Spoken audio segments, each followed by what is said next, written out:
Alright, hello everyone, it's silverkyle, and today I'm going to be reviewing the Wheel of Time Episode 1, and I'm going to be doing a non-spoiler format and then go into spoilers specifically, and if you just want to jump into the non-spoiler or the spoiler talk, link in the description below.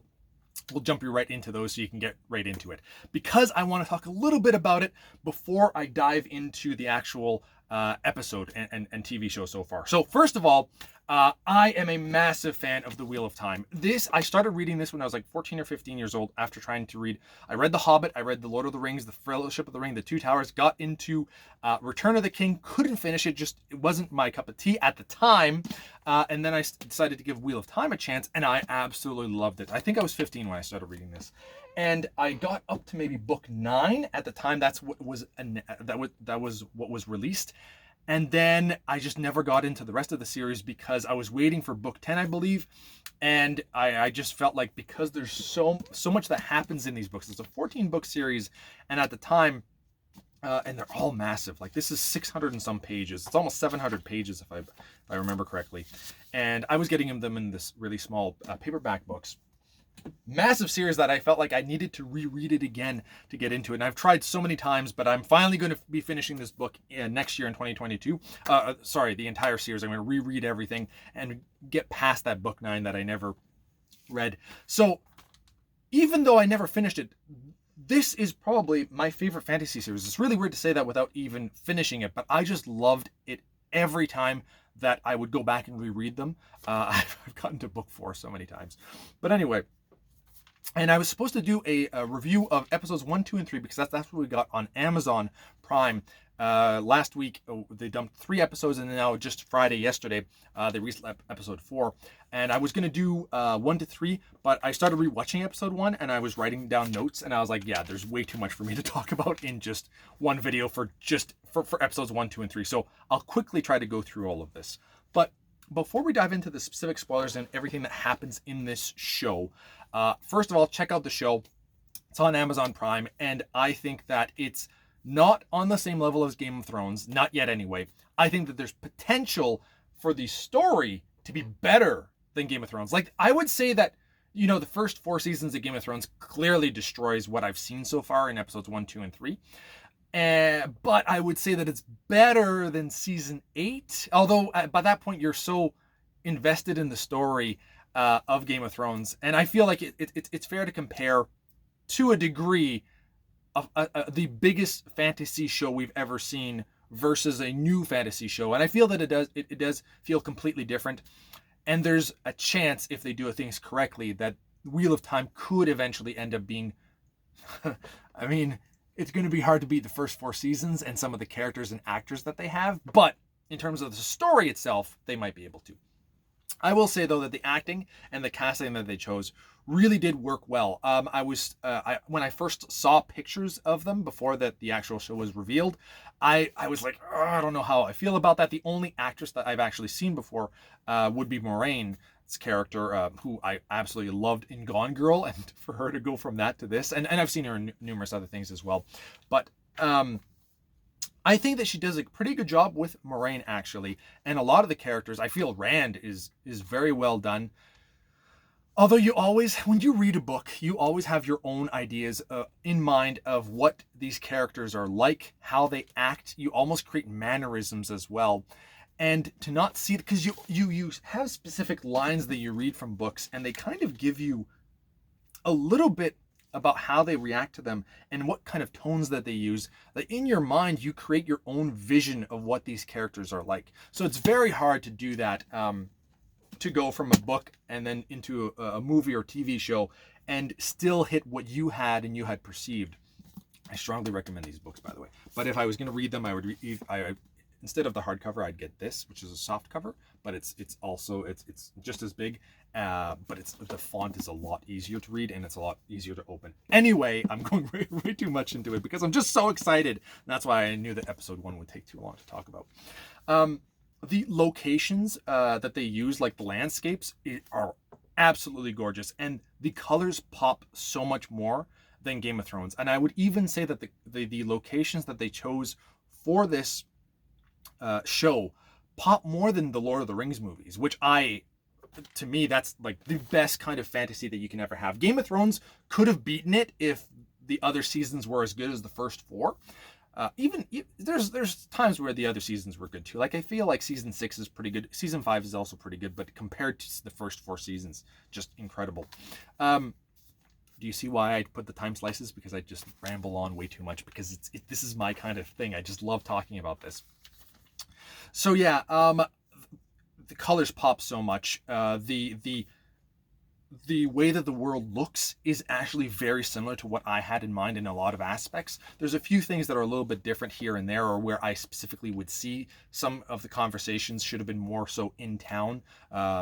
Like there's a scene between Maureen and, I'm going to mispronounce a lot of the names, Nynaeve, I believe. When you also read really weird names like that, you kind of have it in your mind, and I'm trying to remember what they actually say versus what I would say in my mind when I was 15 years old, and that kind of sticks with you. So they have a conversation in like this cave, and the cave is really nice, but I always imagine that a conversation like that, which I don't even think really happens in the book at all, should have happened in the town itself, maybe at the inn, something like that, while they both meet each other and they sit down at a table.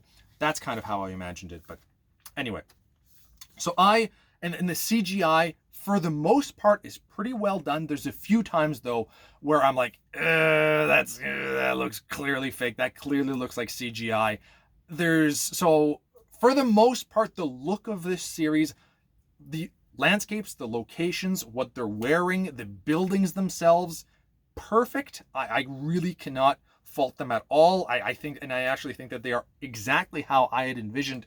Part of it because, as well, from the books, like this is what I grew up with, like this kind of art for Wheel of Time, and a lot of the time, like the buildings that they had, they made them look exactly like they do in these, like in the series covers. So that I really liked, especially book 1, because, and I don't think that they have it in this version.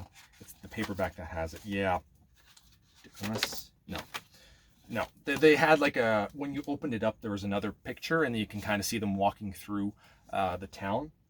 That was really nice, and that's where I got the idea of what this town looked like, and they did a great job with Eamonsfield. So great job with all of that.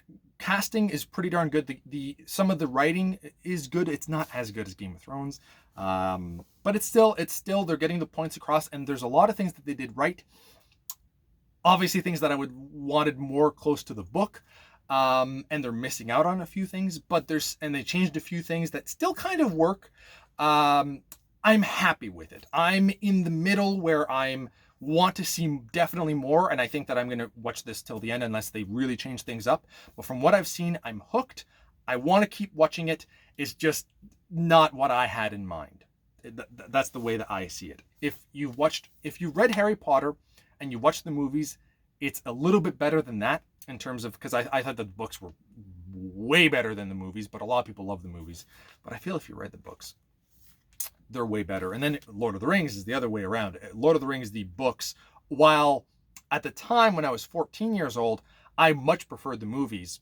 And now I kind of say that they're almost equal. The book has way more detail, but they did such a great job with the movies. So to me, Lord of the Rings is the best adaptation that I've ever seen, even though Return of the King is completely different. Anyway, let's finally dive in to the non-spoiler talk, or the spoiler talk. So now, if you have not seen this show, definitely go check it out. And I also strongly recommend reading the books as well, which I'll be doing next year.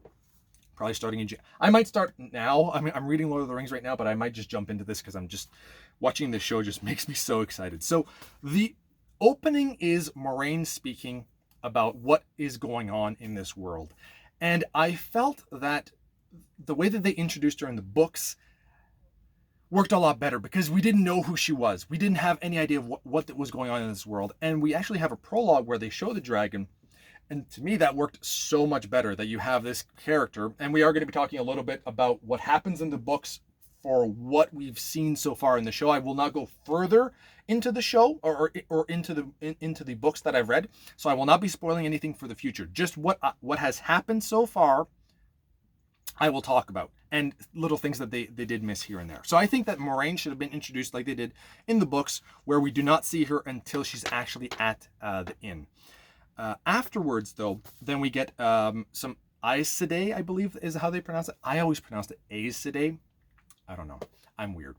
But they show some Aes Sedai, the Red Aja, I believe that's how it's pronounced as well, who go up to a man and he's talking to somebody else, and then they say, you're not talking to anybody, and the madness has already set in. I thought that was really well done in the sense of just showing that he's clearly gone crazy already, because men, so there's the one power in this world, which is where you can touch magic and be essentially a wizard, but you have to be born with it. You cannot learn it like a wizard would. It's more like a mage, I guess. It's to be able to use magic, you need to be born with it, and you can use it and channel that power. And when men do that, they end up going crazy because of what happened in the prologue, where they show the dragon. That's why they should have done that, because the dragon fought against the Dark One, and the Dark One had tainted the one power, the male version of it. So any male that touches it ends up going crazy. And that's why only women are able to be magical in this world, because they have to find the men that are doing this, and they have to gentle them, essentially take away that their ability to touch the one power at this point in time. And I thought that even though this wasn't in the book itself, it still worked. I mean, this still does happen without you hear about it. So they just added that. And I thought that that was okay. It kind of gave you an idea, a little bit of what was going on. I think most people, though, that have read the book do not like that scene. And then we have Nynaeve and Egwene. And they're initiating Egwene into the women's circle. She goes into the river. And what I liked about this scene was where she talks about the braid, because a lot of times when you're reading the book, they're constantly tugging on their braids, and it's such a integral part of the book. It's more so just like a what's the word I'm looking for? But it's just a tick that they kind of do just constantly. It's just one of the traits that they have, that they kind of they're constantly tugging, and when they're frustrated or something. And in this, they added something to it where Nynaeve said that a woman is always alone, but always with people, with others as well. And so whenever you're out there and alone and you feel alone, just remember the braid, and that we were all here for you. So when they're doing that, they're remembering that even though they're alone and struggling with something, that there's always those other women backing them, essentially. And I really like that. That was really well done. That was not part of the books that I can remember at all. And it just added a lot more. So well done TV show in that aspect. Then we have Tom and Rand that are introduced. And in this scene, I so wanted the hooded figure. If they would, in the books, they have a hooded figure, which they kind of give us later on as this hooded figure kind of walks into town at nighttime, and it's a little bit creepier. But I feel like they could have had it as a darker. In my mind, when I read the story, and it might have been on a mountain pass, but I don't remember. In my mind, they were walking down this path surrounded by trees. And to me, it was almost like in Lord of the Rings, when you see the hooded rider coming by and they're on the path, and Frodo says, get down, and they have to hide from the hooded rider, one of the nine. And you know, when he kind of looks down that path and it's kind of very dark, that scene right there is exactly how I imagined it when I read the book. And that Rand sees this hooded figure that kind of, the wind is blowing, but the wind isn't touching the cloak, and it's not making the cloak move. And so it's a really creepy scene, and I would have loved that so much, because they essentially did it. They only needed like 30 seconds more to kind of show that. And to me, that just hooked me, and it's such a creepy vibe. I loved it. That's the first chapter. That's after you're done reading the prologue, that's the first chapter, and I really like that. And they kind of give it to us, and they could have taken that scene and put it in there. And anyway, that's just me nit gripping. Next up, though, but I did really like I do like Rand and Tam, how you can see that they're father and son. I also do like that as soon as they hear something, they kind of give us a scare with like these rocks that kind of go down, and they think that it's wolves, because the wolves are kind of coming a little bit closer, and Tam says because something's pushing them, and they do mention that in the books as well. Something similar to that there's wolves and bears that are kind of showing up because the winter's coming. Or is it winter that's coming? I can't remember. Was it in the spring? I don't remember if it's spring or if it's fall or spring in the book, but they mentioned that. And what I liked about that was that as soon as the rocks moved, Rand took out his bow and arrow, and that's very much so in the book. And I like that he's constantly going for his bow and arrow, and he relies on it so much because it's just really well done. And it's like that in the book, and there's more to that, but we won't talk about it. Anyway, Eamon's Field then is shown, and we see the trio of Mat, Perrin and Rand all together, and their relationship. They did such a great job showing that these are three friends and that they've been friends for years and they know each other so well. As like they did a great job with that. You feel the chemistry between these actors and they did a great job. I also really like those trio. Nynaeve, I think that she's really well done as well. That was introduced earlier, so I think that Moiraine is really done. Lan, I need to see more of him. I had a different vision in my mind of what he would be like. A much bigger man, like much taller, much broader. I mean, this is what I imagined him looking right? Like this guy is massive. That's Moiraine right there. That's also how I imagined Moiraine as well. Like that face to me is Aes Sedai to a T. But the actress is doing a great job, and I'm sorry I can't remember what her name is, but the girl from Gone Girl.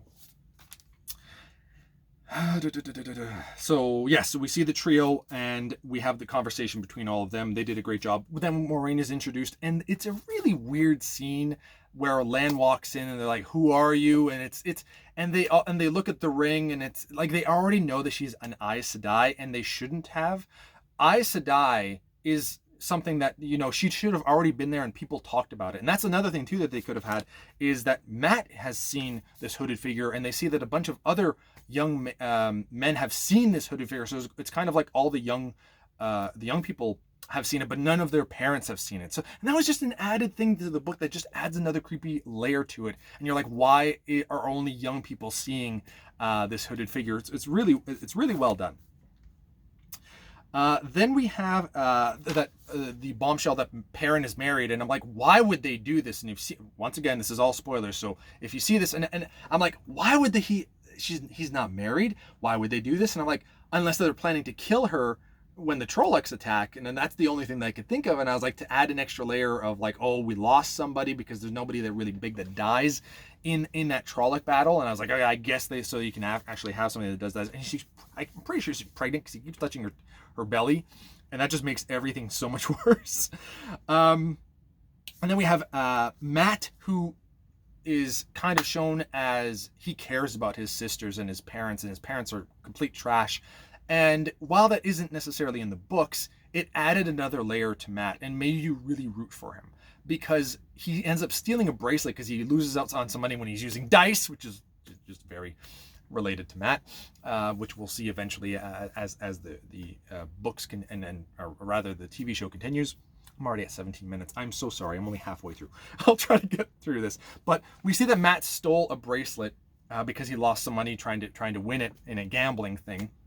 And then we see Padan Fain, who does such a good job. They casted that character perfectly, and the actor is doing a great job. His facial expressions and the way that he talks is just that guy so well done. Like a sneaky trader that, you know, buys the bracelet from Matt and knows, he's like, well, I won't be able to sell it here, will I? And then, like, because he knows that Matt stole it, but he's still gonna buy it, and he's not gonna give him the full price for it. He's gonna give it enough for 3 lanterns, and they want these lanterns, which isn't in the books, but they do this for when people have passed away around this time, when there's a big festival that's going on, Beltane, I believe it's called, the Winter's Night. I can't remember what it's called, but it's a big event.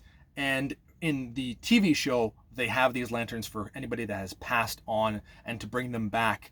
And he's getting that for his sisters. So he stole for a good reason. And I feel that really adds a lot to Matt's character early on. That's essentially what his character is later on in the books, to a degree. He's the shiftier one. He's always getting into trouble in the books. So it worked. Like, Perrin is by far the one that's like the most grounded, and, you know, he's the most respectful and all that kind of stuff. And Rand has a good head on his shoulders as well. And then there's Matt, who's just always getting into trouble. So I thought that did a good job to also show that he also cares a lot about his sisters. Then we have the trio once again get back together, and they, you know, Perrin and Rand say that we know that you lost a lot of money, so here we put our money together, and we want to give this to you so that you can get the lanterns for your sister, because they care about that. And Matt already has the lanterns because he stole, so he's like, no, I don't need it. But they're like, oh, well, no, we know you do. And so he takes it, and it just puts Matt into that really weird situation where his friends care about him, and he has to take the money, but he already has the lanterns, so he doesn't really want their money. It really well done. Well done so far. That is a big positive for the show. We see a scene where Nynaeve and Egwene are listening to the wind. I just like that. They also say that it sounds weird. We've never sound this before. It sounds like, I can't remember, but basically a negative vibe on the wind. Then we have Tam and Rand and lighting their lantern back at their place on the mountain. I believe in the TV show it's on the mountain. And the conversation that Tam has about the wheel and how it moves and life and death and reincarnation and all that kind of stuff, which works really well for the series, that was a really good added piece there. I really enjoyed that conversation. And then finally, everybody's dancing in town at nighttime, and the Trollocs attack. And in the books, you only hear about it afterwards. Works really well for the book, but for the TV show, you had to show this. And the Trollocs look and act like they should. That was really well done. I loved that. For the most part, they look really well in CGI. Once in a while, there's a few scenes here and there if they're running or the shadows kind of mess things up, but they look exactly like I would have imagined them. They are animalistic creatures, essentially, that kind of act like humanoids, or that act like humans because they're humanoids, but they are also very feral. They are animals, essentially, and they just gut things for the sake of killing things. It's real. They did a great job with that.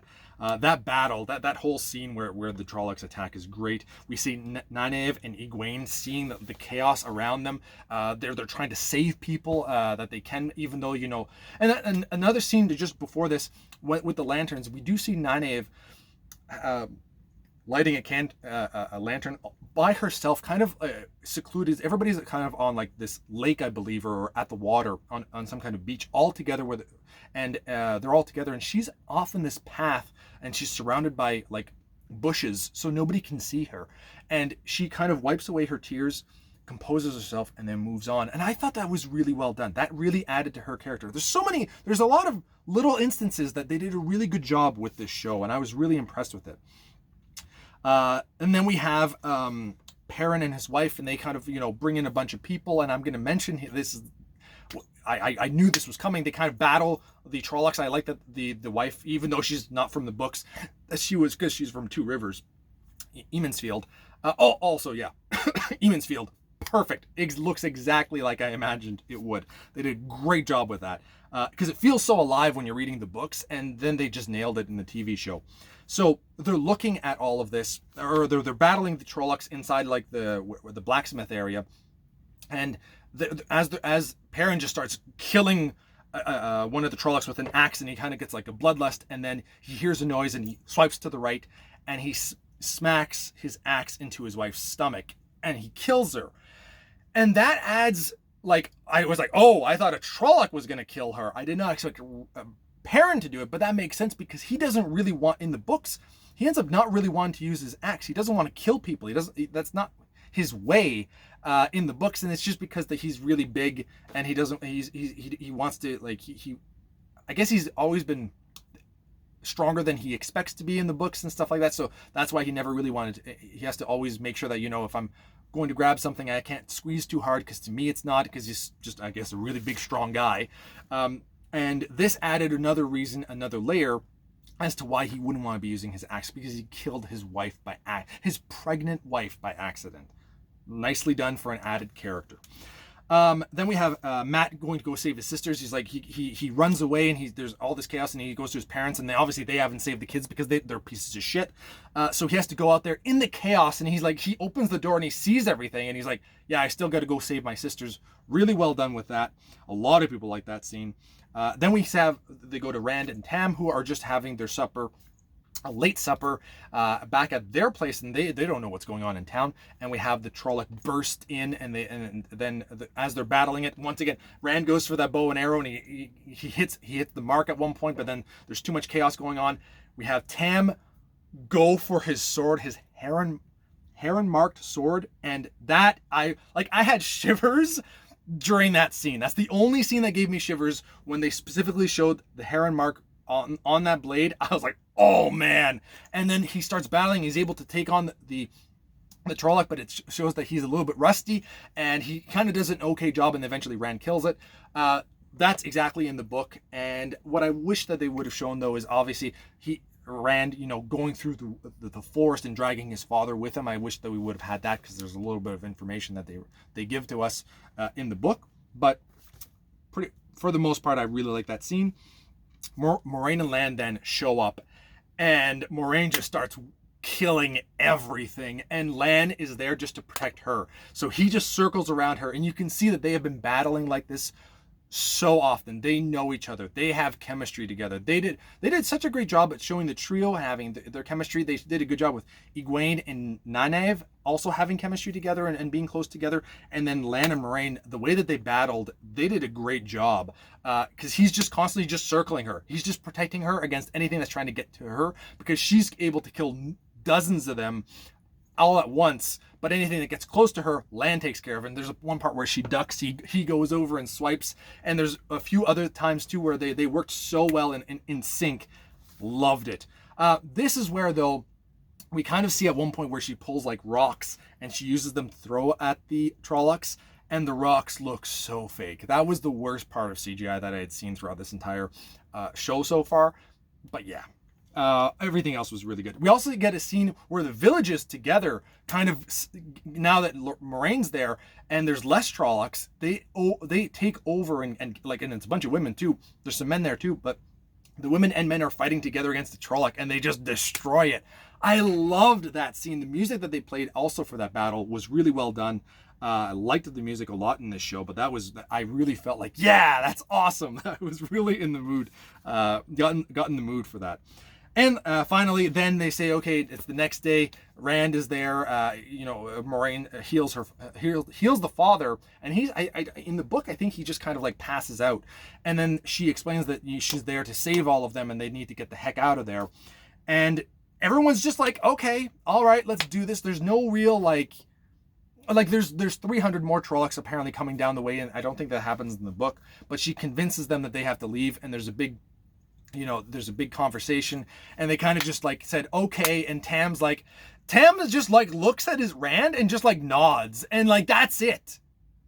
That was, to me, a pretty big negative. I feel like you needed to have a much bigger response there. Tam should have been passed out so he couldn't say anything, and Rand just feels like, to save his father, he's going to go do this.